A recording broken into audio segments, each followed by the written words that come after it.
और अब हम इसको ठंडा करने के लिए रखेंगे और इसके ऊपर थोड़ा सा कद्दूकस किया हुआ नारियल डालेंगे।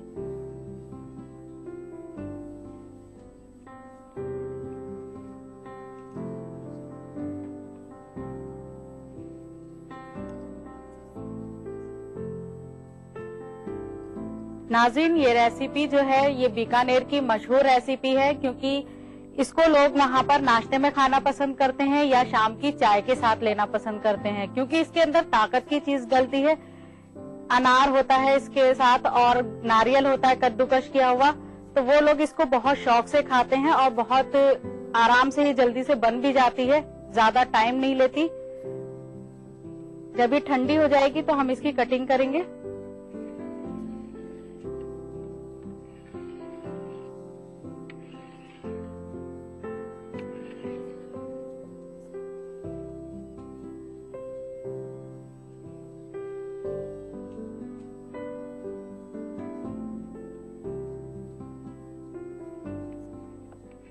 नाज़रीन, अब हम इनको फोल्ड करेंगे। बहुत एहतियात के साथ इसको फोल्ड करना है, क्योंकि टूट जाती हैं बीच बीच में।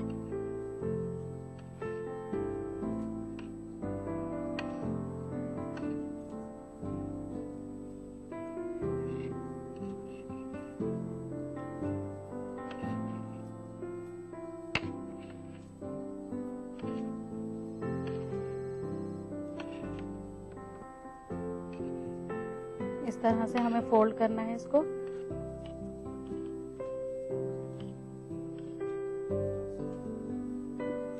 फिर हमें बहुत एहतियात के साथ इसको सर्विंग प्लेट में रखनी है।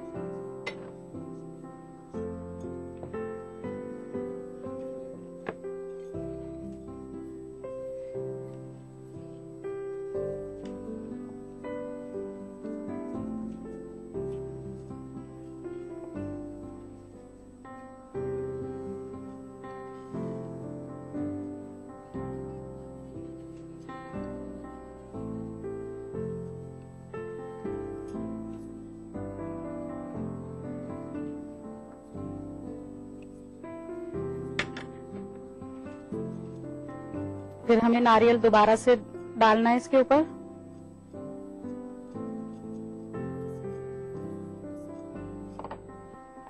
फिर अनार के दाने डालने हैं।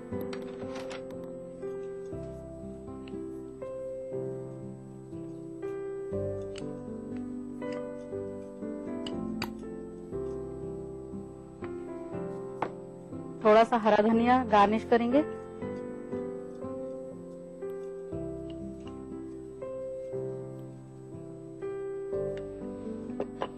अब हम खंडवी में सरसों के बीज का तड़का लगाएंगे। उसके लिए हमें एक पैन की जरूरत पड़ेगी।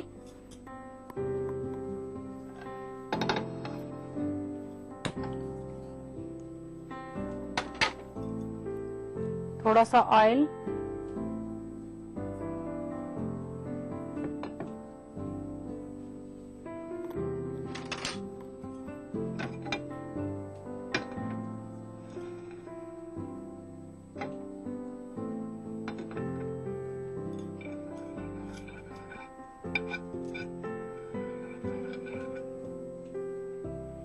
फिर हम इसमें थोड़े से सरसों के बीज डालेंगे।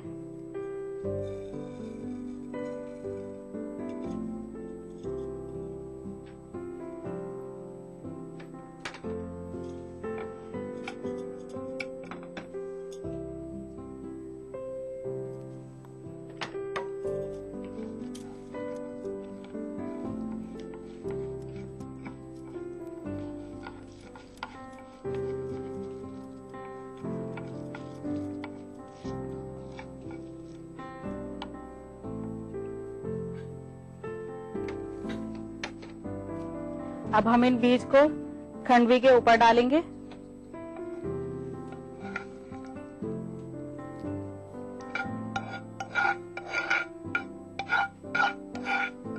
ऑयल बिल्कुल नहीं डालेंगे, सिर्फ बीज डालने हैं हमें।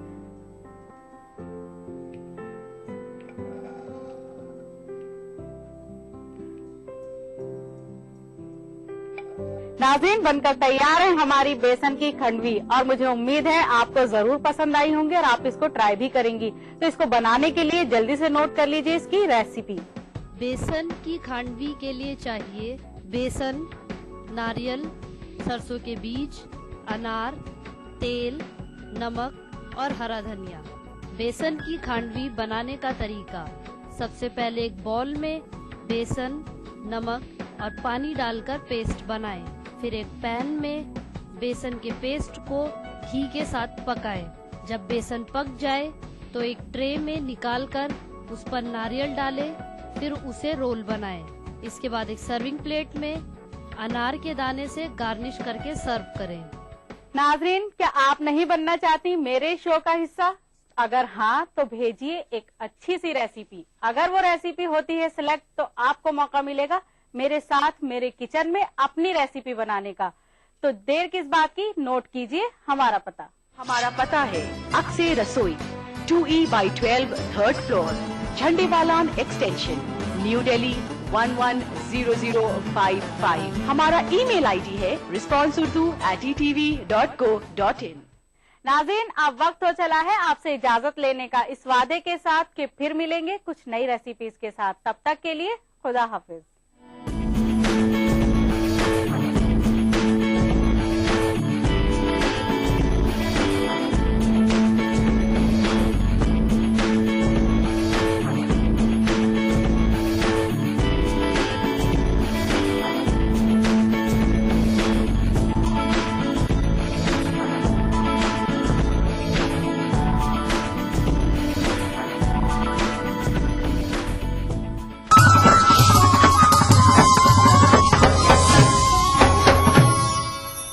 मजहब की न सूबों की न फिरकों की फकत वल्लाह के हर दिल की ज़बान है उर्दू। न दिए का है न हवा का है, यहाँ जो भी कुछ है खुदा का है। यहाँ ऐसा कोई दिया नहीं जो जला हो और वो बुझा ना। सुना है रब्त है उसको खराब हालों से, तो अपने आप को बर्बाद करके देख। बहुत अच्छा है, वाह वाह। दिल से अपनाया न उसने, गैर भी समझा नहीं। ये भी एक रिश्ता है जिसमें कोई भी रिश्ता नहीं। परसों की रस्मों राह थी, एक रोज उसने तोड़ दी। होशियार हम भी कम नहीं, उम्मीद हमने छोड़ दी। मयारी शेरो अदब और उर्दू जबान के फरोग की जानिब ETV उर्दू की एक और पहल। देखिए प्रोग्राम अंदाज़े बयां हर पीर का जुमेरात दोपहर 2:30 बजे सिर्फ ETV उर्दू पर। गर फिरदौस बर्रुए ज़मी अस्त, हमी अस्तो हमी अस्तो हमी अस्त। जम्मू कश्मीर के हर वाक़ये और हर पहलू पर ETV की नजर। देखिए ETV उर्दू कश्मीर रोजाना शाम 7 बजे और सुबह 7:30 बजे सिर्फ ETV उर्दू पर।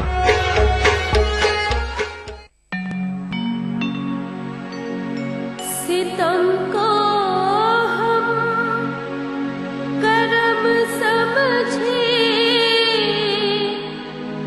जफा को हम वफा समझे। सितम को हम करम समझे,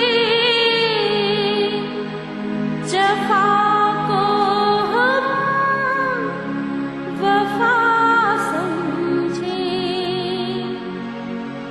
जो इस पर भी न हो समझे, तो उस बुत से खुदा समझे।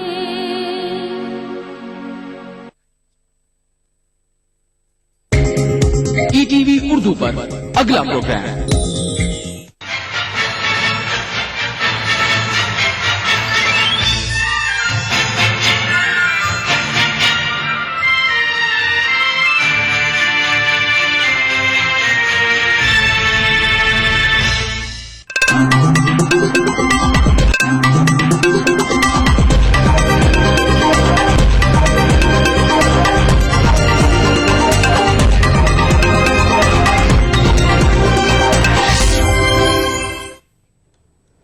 नाज़रीन आदाब, मैं हूं सना। ईटीवी न्यूज में आपका खैर मकदम है।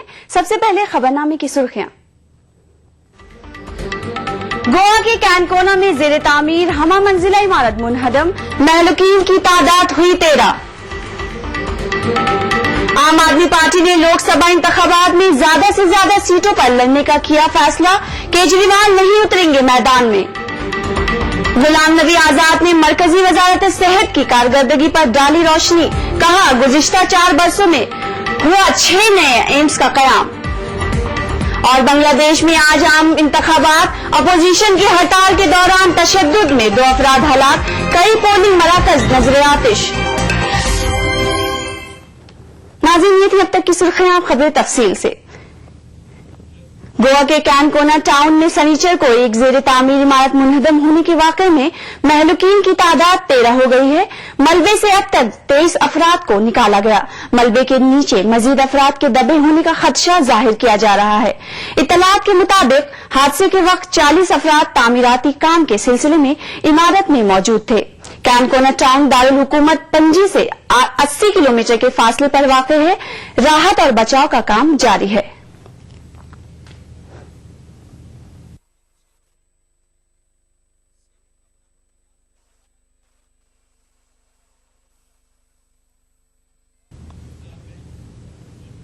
दिल्ली में इक़्तिदार हासिल करने के बाद आम आदमी पार्टी की निगाहें लोकसभा इंतखाबात पर हैं। शनिचर के रोज आम आदमी पार्टी के मजलिस आमला की मीटिंग मुनक्किद हुई, जिसमें लोकसभा इंतखाबात में पार्टी के मौक़े और लाहे अमल पर तबादले ख्याल किया गया। दिल्ली असेंबली इंतखाबात में मिली गैर मुतवक्किआ जीत से आम आदमी पार्टी के हौसले काफी बुलंद है। दिल्ली में इक़्तिदार में आए उसे 1 हफ्ता हो गया है और अब पार्टी कौमी सियासी उफ़क़ पर नमूदार होने के लिए तैयार है। इस सिलसिले में दिल्ली में कौमी मजलिस आमला की मीटिंग हुई। मीटिंग के बाद मीडिया से बात करते हुए आम आदमी पार्टी के लीडर प्रशांत भूषण ने कहा कि आम आदमी पार्टी लोकसभा इंतखाबात में हिस्सा लेगी और ज्यादा से ज्यादा सीटों पर इंतखाबात लड़ेगी। आम आदमी पार्टी लोकसभा चुनाव लड़ेगी, ज्यादातर राज्यों में लड़ेगी, ज्यादा से ज्यादा सीटों पर लड़ेगी। किन सीटों पर लड़ेगी ये सब आगे सब राज्यों की कार्यकारिणी से बात करके उसका पूरा तय किया जाएगा। आम आदमी पार्टी अगले 1 महीने में हर रियासत में मीटिंगों का इनेकाद करेगी और इस बात की छानबीन करेगी कि कहां कहां उसे अच्छे उम्मीदवार मिल रहे हैं और हमारे जीत के इम्कानात कितने रोशन हैं। आने वाले 1 महीने के अंदर हर राज्य में मीटिंग्स करके जो फॉर्म आएंगे उनकी जांच करा के ये पता किया जाएगा कि किन सीटों पर हमको अच्छे उम्मीदवार मिल रहे हैं और कहां हम चुनाव लड़ सकते हैं। आम आदमी पार्टी ने वज़ीर आज़म की उम्मीदवारी को लेकर पूछे गए सवाल पर कहा कि चुनाव के बाद पार्टी वज़ीर आज़म का इंतखाब करेगी। प्रधानमंत्री कौन होगा नहीं होगा ये आम आदमी पार्टी के लिए न तो अहमियत रखता है और न ही ये आम आदमी पार्टी आज तय करने वाली है। आम आदमी पार्टी ने दावा किया है कि पूरे मुल्क में आम आदमी पार्टी के तई लोगों में जोश खरोश है।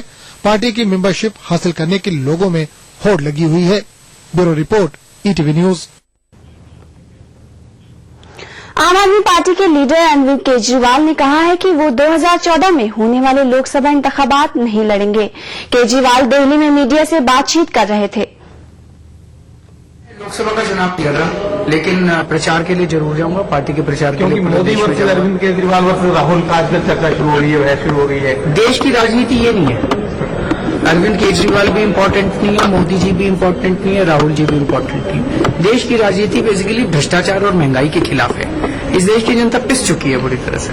केजरीवाल जी, आपको लगता है आप सिक्योरिटी नहीं ले रहे हैं, लेकिन इसकी वजह से एक पुलिस के ऊपर ऑलरेडी एक प्रेशर है, क्योंकि अगर कुछ भी होता तो जिम्मेदारी मैं उनको आश्वासन देना चाहता हूं कि पुलिस ज्यादा चिंता ना करें मेरी सेहत की।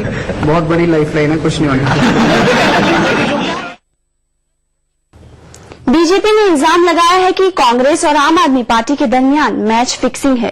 बीजेपी के तर्जुमान सैयद शाहनवाज हुसैन का कहना है कि कांग्रेस नरेंद्र मोदी का मुकाबला करने के मौक़िफ में नहीं है, इसलिए वो नरेंद्र मोदी के खिलाफ आम आदमी पार्टी का इस्तेमाल अपनी बी टीम की तरह कर रही है।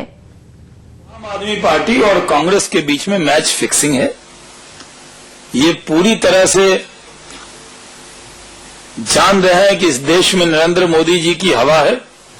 देश की जनता उनको प्रधानमंत्री बनाना चाहती है और कांग्रेस पार्टी की हैसियत नहीं है कि वो नरेंद्र मोदी जी के सामने गाली गलौज के अलावा उनके तर्कों से जवाब दे सके। तो आम आदमी पार्टी, आपने सरकार में तो समर्थन ले लिया, स्पीकर में क्या डील हो गई आपकी? स्पीकर तो कोई भी बन सकता था, कोई निर्दलीय भी बन सकता था, लेकिन देखिए कितना मजबूत गठबंधन है। आम आदमी पार्टी लीडर केजरीवाल ने वजीर आजम के ओहदे की उम्मीदवारी पर कांग्रेस ने कहा है कि मुल्क की हर सियासी जमात को वजायत अजमा के लिए अपने लीडर को उम्मीदवार बनाने का हक है। पार्टी लीडर शकील अहमद ने इस बात को मुस्तरद कर दिया कि केजरीवाल की उम्मीदवारी से राहुल गांधी को कोई खतरा नहीं हो सकता है।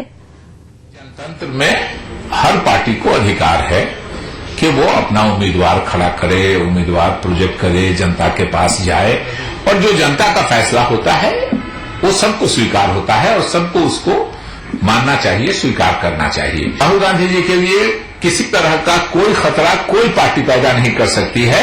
जो क्षमता है, जो कांग्रेस का लोगों का उनके साथ लगाव है, जो उनके ये है, वो कोई खतरा नहीं है। हर का राजनीति में अपना अपना स्पेस है, अपना अपना स्थान है। वक्त है फिलहाल छोटे से ब्रेक का। ब्रेक के बाद फिर हाजिर होती हूँ खबरनामे के साथ।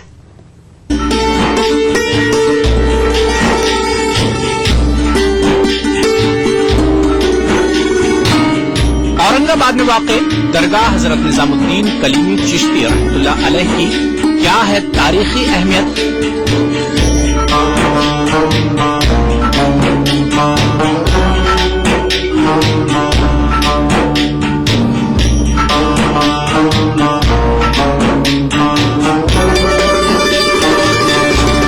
देखिए प्रोग्राम बारगाहे अकीदत में बुध की रात 8:30 बजे और जुमा दोपहर 2:30 बजे सिर्फ ETV उर्दू पर।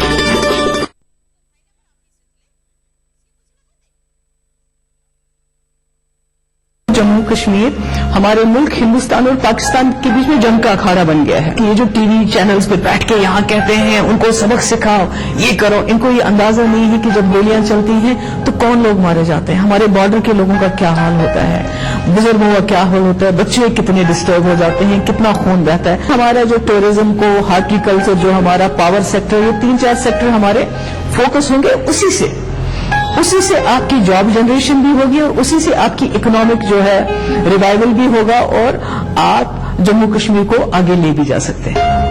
PDP सदर महबूबा मुफ्ती से खास मुलाकात इतवार दोपहर 1:30 बजे सिर्फ ETV उर्दू पर।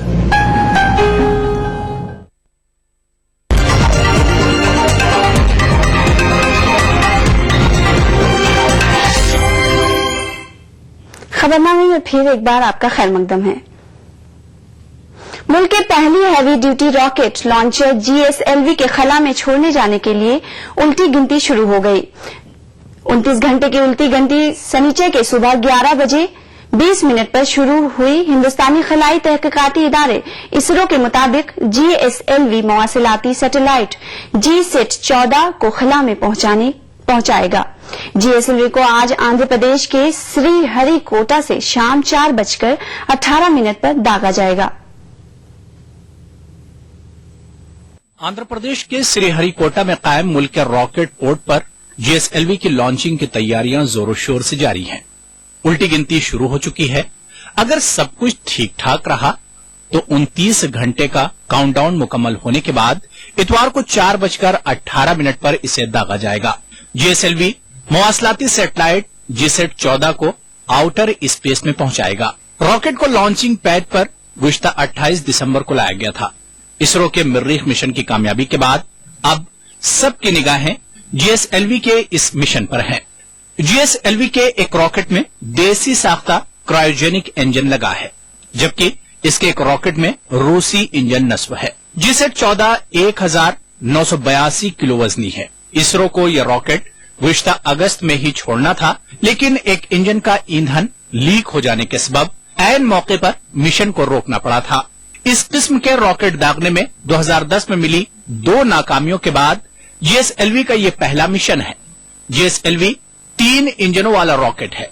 पहला इंजन सॉलिड ईंधन, दूसरा इंजन सयाल ईंधन से चलेगा और तीसरा इंजन क्रायोजेनिक है। हिंदुस्तान के लिए इस रॉकेट की कामयाबी के साथ लॉन्चिंग इस किस्म के रॉकेट बनाने के जानिब एक बड़ा कदम है, जो 4 टन तक भारी भरकम पेलोड्स खला में ले जाने की सलाहियत रखते हैं।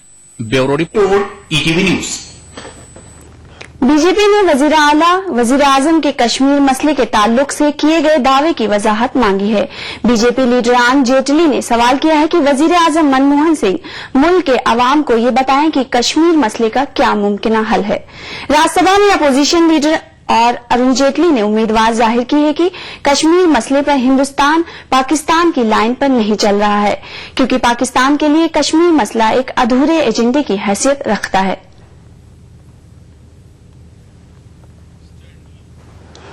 मरकजी वजीर सेहत गुलाम नबी आजाद ने अपनी वजारत की कारकर्दगी पर रोशनी डाली।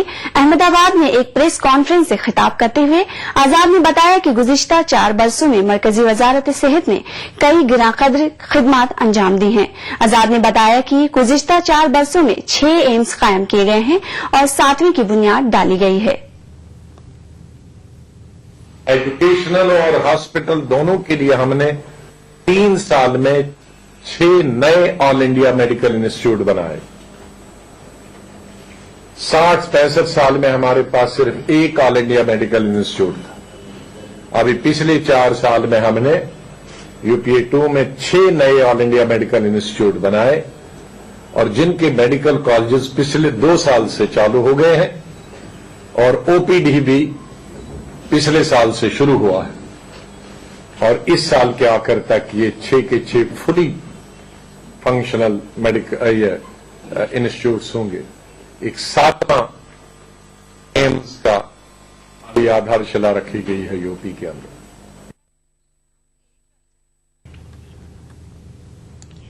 अब बारी है विस्पर इन द कॉरिडोर्स की। इस सेगमेंट में हम आपको मुल्क की नौकरशाही में हो रही तब्दीलियों के बारे में जानकारी देंगे। तो आइए देखते हैं whisper on corridor.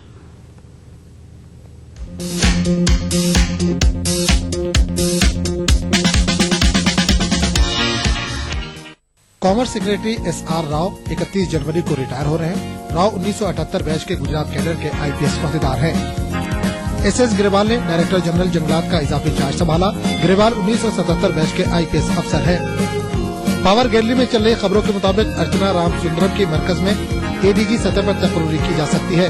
Archana 1980 batch Tamil Nadu cadre की आईपीएस है। गुवाहाटी हाईकोर्ट में जजों के मंजूर शुदा 24 ओहदों में से 8 ओहदे खाली चल रहे हैं। खाली ओहदों में से 5 ओहदे जजों के और 3 एडिशनल जजों के हैं। जस्टिस सुदीप रंजन सिंह को मेघालय हाईकोर्ट में एडिशनल जज मुकर्रर किया गया है। यूपी कैडर के 7 आईपीएस ओहदेदार इस माह रिटायर होंगे। इस माह रिटायर होने वालों में विनोद कुमार सिंह, राजदीप सिंह, अनिल कुमार, बीना, रामस्वरूप, सुरेश चंद्र पांडे और राजेंद्र सिंह के नाम शामिल हैं। गुजरात कैडर के 6 आईपीएस इस माह रिटायर होने वाले हैं। रिटायर होने वालों में SR Rao, doctor Ranjit Banerjee, Maheshwar Sahu, HB Patel, doctor SA Gulakia और जीजे चंपानेरी शामिल हैं।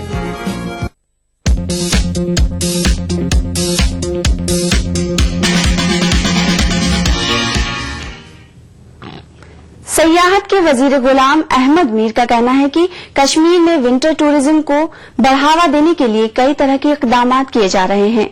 वजीर सयाहत ने सनीचर को रॉयल स्प्रिंग गोल्फ कोर्स में महकमे सयाहत, कपिल कार कॉरपोरेशन, एसकेआईसीसी और आरएसजीसी के कैलेंडर का इजरा किया।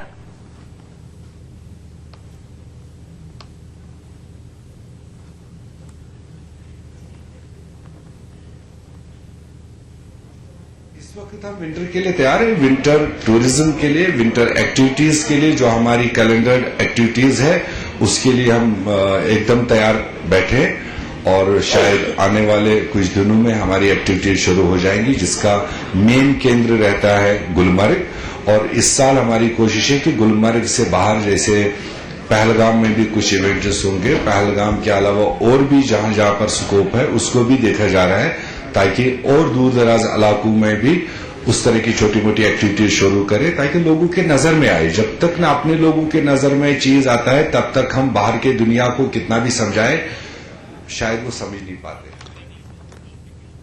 वक्त है फिलहाल एक छोटे से ब्रेक का। ब्रेक के बाद फिर हाजिर होते हैं खबरनामे के साथ।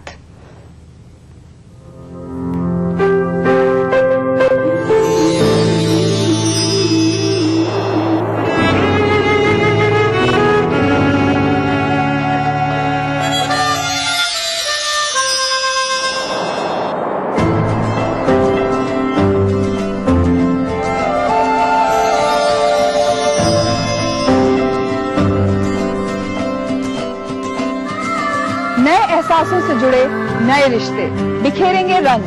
जिंदगी लाइव सीजन 5 इतवार दोपहर 12 बजे और शनिचर दोपहर 12:30 बजे।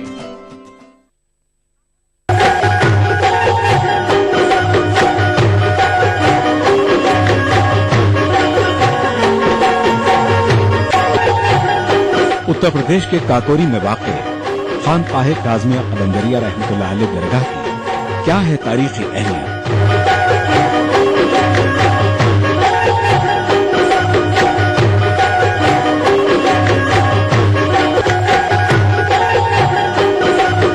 देखिए प्रोग्राम बारगाहे अकीदा बुध की रात 8:30 बजे और जुमा की दोपहर 2:30 बजे सिर्फ ATV उर्दू पर। दक्कन की हर छोटी बड़ी सरगर्मी पर हमारी नजर, लेकिन आप तक पहुंचाते हैं सिर्फ वो खबर जो करे आपको बेदार। सियासत के गलियारों से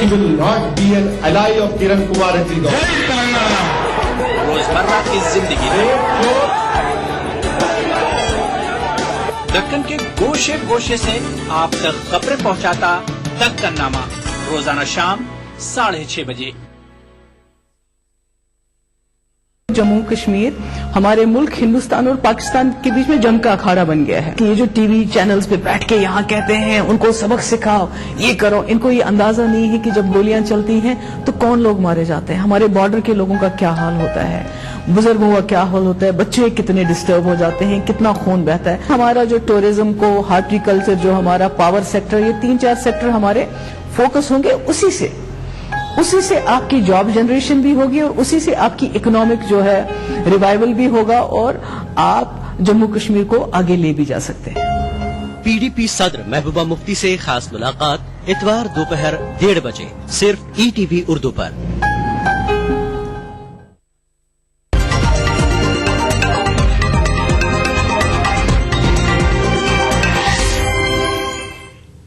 खबरनामे में फिर एक बार आपका खैर मकदम है। बांग्लादेश में आम इंतखाबात के तहत आज पोलिंग होनी है। पोलिंग से एक दिन कबल ढाका में तशद्दुद भड़क उठा। तशद्दुद में 2 अफराद हलाक हुए हैं। अपोजिशन जमात के कारकुनों ने मुल्क भर में कम से कम 38 पोलिंग स्टेशनों को नजर आतिश किया है। बांग्लादेश में हालात संगीन रुख इख्तियार कर गए हैं। इतवार को आम इंतखाबात हो रहे हैं। पोलिंग से कबल अपोजिशन जमात बांग्लादेश नेशनलिस्ट पार्टी के कारकुन ढाका की सड़कों पर पुरतशद्दुद एहतजाज पर उतर आए हैं। सनीचर को हुए ताजा तशद्दुद में कुछ हलाकतें भी हुई हैं। अपोजिशन कारकुनों ने 48 घंटों की बंद की कॉल देते हुए इंतखाबात का बॉयकॉट करने का ऐलान किया है। अपोजिशन कारकुनों ने मुल्क के मुख्तलिफ मुकामात पर कम से कम 38 पोलिंग बूथों को आग लगा दी। इसके अलावा एक ट्रेन को भी नजर आतिश कर दिया। इस एहतजाज में बांग्लादेश नेशनलिस्ट पार्टी के साथ साथ इसके हलीफ जमात इस्लामी भी शामिल है। दोनों जमातों ने अवाम से इन इंतखाबात का मुकम्मल बॉयकॉट करने की अपील की है। আজকে আওয়ামী লীগ সংকটটা সৃষ্টি করেছে যারা সংখ্যাগরিষ্ঠতার জোরে যে সংবিধান সংশোধন করে তত্ত্বাবধায়ক প্রথাটা সংবিধান থেকে বাতিল করে সংকটের সৃষ্টি তারাই করেছে। যদি আজকে সংকটটা সৃষ্টি না হতো বিগত দিনের মতো তত্ত্বাবধায়কের অধীনে সকল দলের গ্রহণযোগ্য নির্বাচন কমিশন বা নিরপেক্ষ ব্যক্তির অধীনে একটা নির্বাচন হতে পারত যদি তারা সংবিধান থেকে এই तत्वावधायक सरकारेर प्रथाटा विलुप्त ना कर। साबिक वज़ीर-ए-आज़म और अपोजिशन जमातों की लीडर बेगम खालिदा जिया ने भी एक बयान जारी किया है। बयान में खालिदा जिया ने कहा कि अंदरून व बैरून मुल्क कोई भी इन इंतखाबात को तस्लीम नहीं करेगा। खालिदा जिया ने इल्जाम आयद किया है कि अवामी लीग इस तरह से इंतखाबात कराकर गैर कानूनी ढांचा बना रही है। जिया ने मौजूदा हुकूमत को आमराना हुकूमत करार दिया। काबिल गौर